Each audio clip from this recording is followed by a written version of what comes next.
घी तेल नहीं बल्कि घी, आपको मैंने बताया था ना कि आजकल मैं घी यूज़ कर रही हूँ, तेल नहीं ला रही। तो वो मैंने गर्म होने के लिए रख दिया है। और ये देखें भिंडियाँ जो है ना अपने ही मॉइस्चर के साथ, उनका जो मसाला था ना वो उनके साथ चिपक गया। ये ठीक। अच्छा जी, ज़रा हमारा गर्म हो जाए ना घी तो फिर मैं सुनाती हूँ। जी हाँ, आपने फ़रिया का नाम सुना होगा, डॉक्टर ख़ाबर का नाम बहुत सुना होगा। हमारे गलियात वाले जो हट है ना उसके हवाले से। ठीक। एक दिन फ़रिया किसी लंच पे गई तो वापस आके उन्होंने मुझे बताया कि एक बड़ी ही मज़ेदार और यूनिक डिश उन्होंने खाई। मैंने कहा वो क्या थी? वो कहने लगी वो बारीक बारीक कटी हुई बहुत ही क्रिस्पी किस्म की भिंडियाँ थी। मैंने कहा शेप क्या थी उनकी कटाई की? उन्होंने बताया ऐसा पतली पतली लंबी लंबी कटी हुई थी और बड़ा मज़ेदार मसाला लगा हुआ था और बहुत क्रिस्प थी। मैंने कहा अच्छा। मैंने अपने दिमाग की जनाब गरारी घुमाई और उसमें से भिंडियों की रेसिपी जो है वो मैंने सोची और फिर उसके बाद मैंने बनाई। और फ़रिया को जब मैंने खिलाई तो उन्होंने कहा बिल्कुल ऐसी थी जनाब जी। इस तरह से भी बाज़ रेसिपीज़ जन्म लेती हैं। और अपना गर्म हो गया है हमारा घी।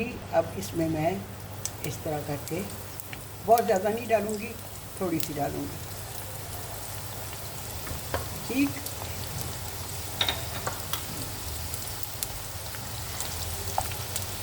थोड़ी थोड़ी करके आपने इनको फ्राई करना है।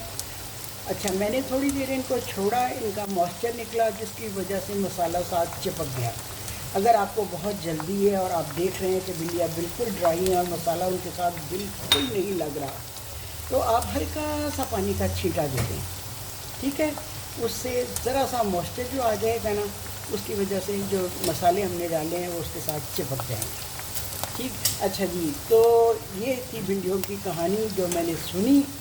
अक्सर ऐसा होता है कि मैं किसी से सुनती हूँ उसने फ़लाँ के घर में फ़लाँ चीज़ खाई बड़ी मज़े की लगी, तो फिर मैं जब ट्राई करती हूँ अपने दिमाग से सोच के, तो बड़ा अच्छा जब रिज़ल्ट निकलता है तो मुझे इतनी खुशी होती है मैं आपको बता नहीं सकती।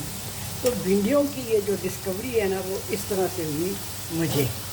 फ़रिया ने खाई, उन्होंने बयान की, तारीफ़ की। और फ़रिया जो है ना वो माशाल्लाह मैं आपको बताऊं शायद उन्होंने कभी चाय भी बनाई हो। ख़ावर, डॉक्टर ख़ावर जो हैं वो कुकिंग के शौकीन हैं और हमारे घर जब वन डिश होती है गलियात में तो डॉक्टर ख़ावर ही बना के लाते हैं कोई ना कोई डिश। और उनकी डिशेस कई दफ़ा मैंने आपको दिखाई भी। कभी वो मज़ेदार चने बनाते हैं, कभी कढ़ाई बनाते हैं, कभी कोई ऐसी चीज़ बनाते हैं। आंच को बहुत ज़्यादा तेज़ नहीं रखना और हल्का भी नहीं रखना। हल्का रखेंगे तो भिंडियाँ जो है ना लिम्प हो जाएंगी और बहुत तेज़ रखेंगे तो वो क्रिस्प होने की बजाय जलने लगेंगी। ठीक है। इस तरह से ये भिंडियों की हुई डिस्कवरी। और उसके बाद मैंने करेलों को अपने तौर पर सोचा कि अगर भिंडी ऐसे बन सकती है तो करेले भी बन सकते हैं। और करेले मुझे बेहद पसंद हैं। और आप सुन के हैरान होंगे कि मुझे करेले चावलों के साथ बहुत पसंद है। करेले गोश्त पका और साथ गरम गरम भाप निकलती हुई चावलों की, वो हो आहा, वो क्या कहने, ज़बरदस्त।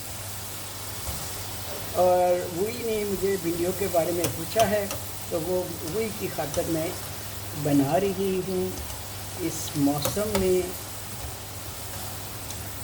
जी, थोड़ी सी और इनको करती हूँ और उसके बाद फिर मैं इनको निकाल दूँगी।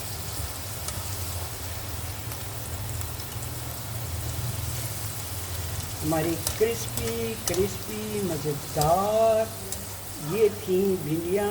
और चावलों के आटे के हवाले से जिनका मैंने ज़िक्र किया था और आपने पूछा था कि वो कैसे बनेंगी, वो ऐसे बनेंगी यूँ। मेरे मियाँ को खाली सब्ज़ी बिल्कुल पसंद नहीं है, लेकिन इस तरह की बनी हुई भिंडियाँ वो भी शौक़ से साइड डिश के तौर पर खा लेते हैं। ये देखें जनाब, इस तरह से हम थोड़ी थोड़ी करके इनको फ्राई कर लेंगे।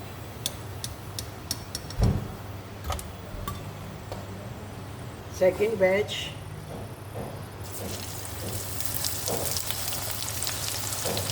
मैं हाथ से ही डाल रही हूँ इनको खिला पिला के।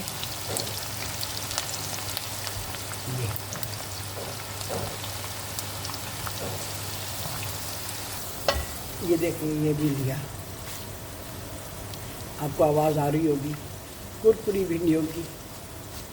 ठीक है,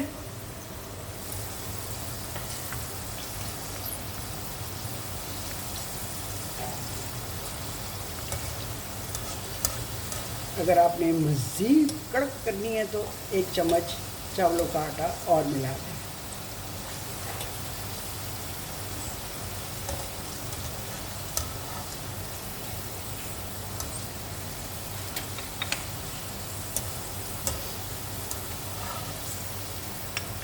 बहुत आसान, नहीं थोड़ी सी और होगी।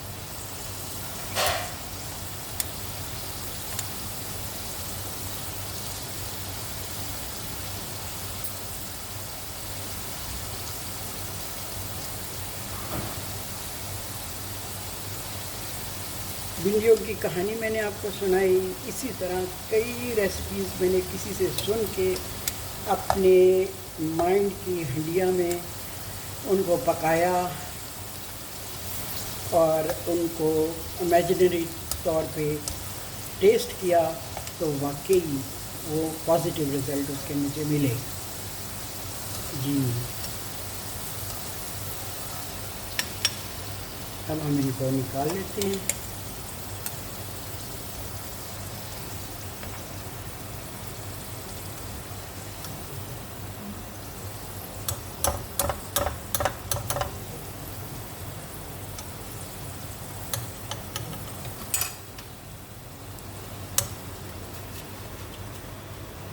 कुरकुरी, मज़ेदार, बहुत ही चटपटी। ओहो, कैमरा ही हिल गया है। चलें जी, अब ये मैं निकाल के फिर इसके बाद बाकी की डालूँगी और फिर मैं आपको फाइनल दिखा दूँगी कि कैसी बनी। ठीक है।